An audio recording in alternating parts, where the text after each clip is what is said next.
Now, this vibrational reality, it's such a real thing.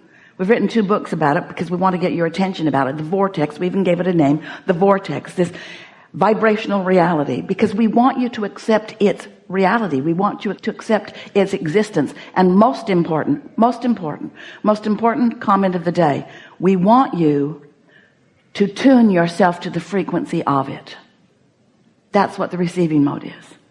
You have to get up to vibrational speed with what you have vibrationally become. And when you are, then you receive the impulses, then you receive the blocks of thought, then you receive the inspiration, then you are in the receiving mode. You find your timing is good, right place, right time. And most of all, it's more and more fun, way more fun.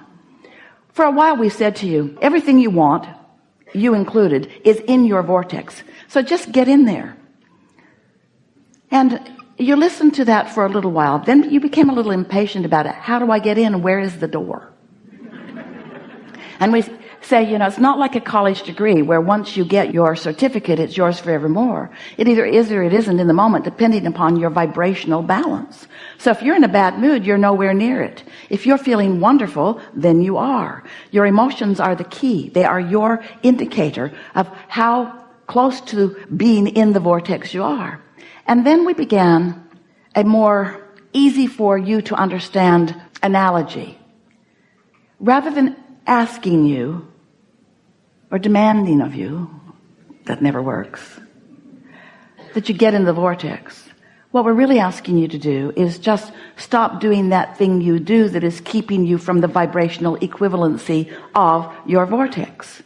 If you're not focused upon something that is different than your vortex, then you'll be right there. It's like the cork that bobs on the surface of the water. You can hold it under the water. That's unnatural to the cork. It's what negative emotion is in our analogy. But when you let go of it, it will bob right back up. If you'll discontinue doing that thing you do, where you hold yourself out of the vortex or away from the vibrational receiving of it, when you stop doing that, then you'll be in the receiving mode. So ways to be in the receiving mode are find things that are satisfying. Or at least stop focusing on the things that aren't satisfying. You don't even have to focus on what's satisfying. Just stop being dissatisfied. So satisfaction is your indication that you're in the receiving mode. And your work really is to do your best to maintain the mood, the atmosphere of being satisfied. But if you're like most humans, your satisfaction or dissatisfaction is all about what's already manifested, which means you're in deep doo-doo, because you can't stop asking for new, and the new is rarely an instant manifestation. So there's always a gap in that creative unfolding in terms of the idea and it manifesting fully in your experience. And if you are fixated on looking at what is, then you may very well, if you're like most, find a rather large measure of dissatisfaction, which is what's slowing the whole works down. So we want to talk with you about how you can be more satisfied. We want to talk with you about rampages of appreciation. We want to talk to you about books of positive aspects. We want to talk to you about all of those things, sort of, kind of, blah, blah, blah. But you know the difference between positive emotion and negative emotion. How many hundreds of thousands of books have been written on positive mental attitude? People in sports have been doing it and knowing it and understanding it and achieving it for a very, very long time. Lots of other people, you have too. But we want you to understand the vibrational basis behind it, the universal laws behind it. We want you to understand first that you are a genius creator here to create, and that in the creation you're going to see things you don't want, and that is normal. And when you see things you don't want, that's step one, and it matters very much, and you have asked. Just don't spend your whole life in step one. And something that you have accomplished, if you are like most humans, is that once you know that you want something, and you spend so much time assessing where you are in terms of manifestation in relationship to this thing that you want, you have this tendency, we love you so much, you have this tendency of feeling like you need to explain, justify, rationalize why it hasn't happened yet. It's their fault.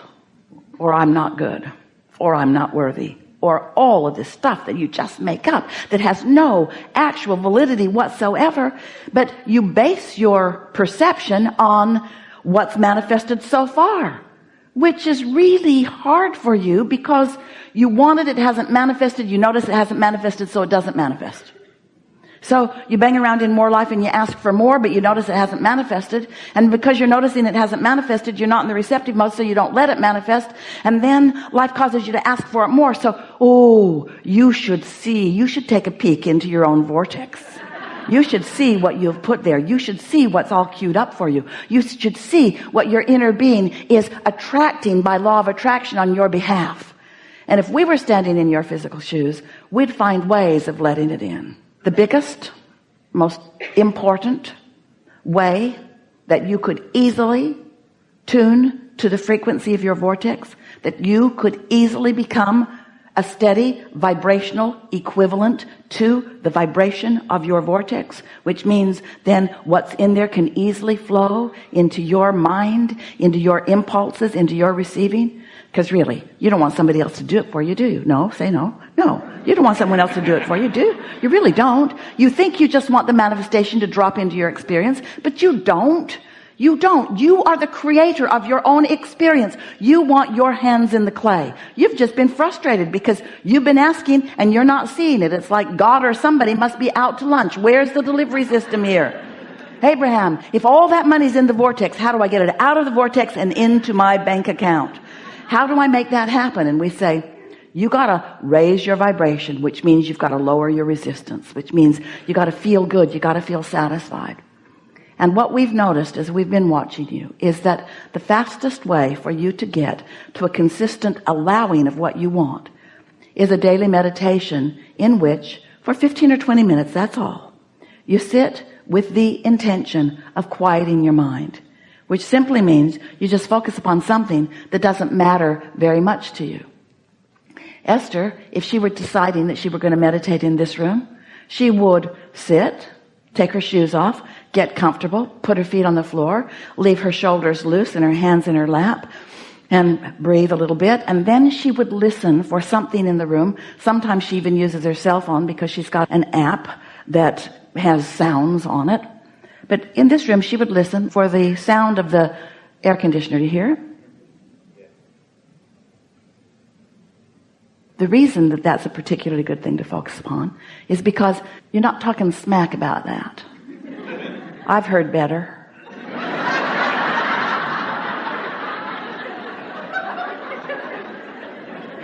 You don't do that with that. And because it's not very juicy in thought, if you will continue to turn your attention back to it. Now, you may, depending on how far into your day you are, earlier you meditate, the better, the easier for you.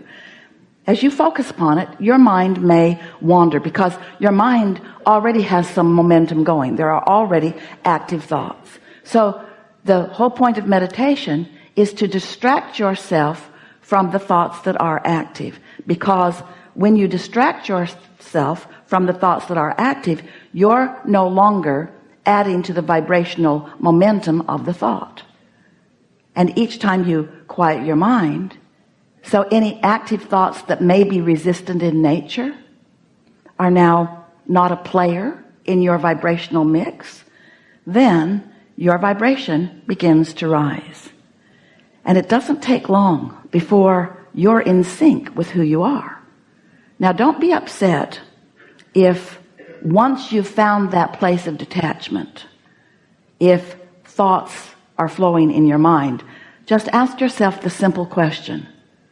Okay, the thoughts are louder now than the air conditioner that I was focused upon, but are these thoughts satisfying? And if the thoughts are satisfying, then just know that you are most likely in the receiving mode, and that you and your inner being are sharing these thoughts. Your inner being is thinking these thoughts, and you are receiving these thoughts, and you and your inner being are thinking these thoughts. And the momentum, can you feel it in your body? Some of you can, can't you? The momentum of these thoughts is the process of thoughts turning to things. Now, they're not going to turn to things immediately. The ceiling isn't going to open and your $20 million is not going to fall at your feet, probably. Now we're talking smack about your millions. But what is going to happen is the vibrational momentum is becoming more. And whatever it is that you've asked for that has already been given is now going to be within your vibrational view, your emotional view, your sensing view, your impulse view. You know it. Sometimes you're in traffic. Driving is really a nice thing because often you're distracted from thoughts. And often you'll get an impulse to change lanes or to take an exit or to do something that is clear communication from your inner being. But if you're not practiced at deliberately quiet your mind, if you're not practiced at deliberately raising your vibration, if you're not practiced at the feeling of alignment, if you don't know when you're in the receiving mode and when you're not, you see, we want to call that under the influence. Really under the influence of who you really are. But we also have to say you are always 100% of the time under the influence of something. And usually we love you so much you are under the influence of what is, which means what is not changing for you. You got to stop being so under the influence of how things are and allow yourself through meditation and appreciation and positive aspects and any other thing that you can think of. If it's satisfying for somebody to rub your feet, get your feet rubbed. And so on. Satisfaction, satisfaction, satisfaction, satisfaction, satisfaction, satisfaction. When you make that something that matters to you, others around you will call you selfish. Others around you may not understand the importance of this alignment that we are guiding you toward. But when you will put how you feel first and foremost, and then you will set yourself up for success. One day many years ago, Esther was talking to her daughter, Tracy, and Tracy's children were little. And Esther was on the phone with her, and Esther said, "What are you doing?" And Tracy said they were getting ready to go out for the day. They were going to meet Jerry and Esther somewhere. And Tracy said, "I just want to set them up for success for this day." And Esther said, "What do you mean?" And she says, "I mean, I want them to have eaten. I want them to have had their nap. I want them to be in the place where they are going to have the best day with you guys." Isn't that a nice thought? Don't bring your kids out starving and hangry. And don't do it to yourself either. Don't enter your day sleep deprived and deprived of things that matter to you. You've got to be nicer to you. You've got to put yourself in the place of more moments of your day feeling satisfaction, which means you've got to tune yourself to the things that are. Esther was on an airplane flying into White Plains. And she was basking in the beauty of the day. Oh, such a pretty day. Such a nice flight. Such a nice airplane. Such an easy commute. She had her neck pillow, her lovely neck pillow. She takes it everywhere she goes. It's odd she doesn't have it on now. And then she thought, I am just the slightest bit chilly. So she took the blanket and unwrapped it and pulled it up and had her eyes closed, basking.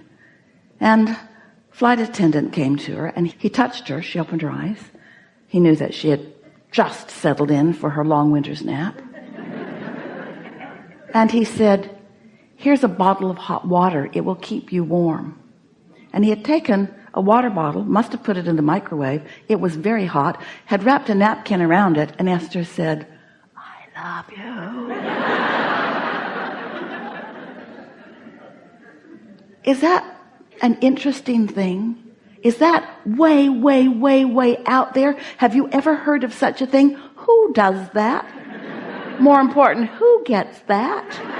Esther says, I do, I do, I do. In other words, when you're basking, when life is good to you and you know it, life must be good to you. It cannot be otherwise. And the universe will then have to knock itself out to give you yet another way.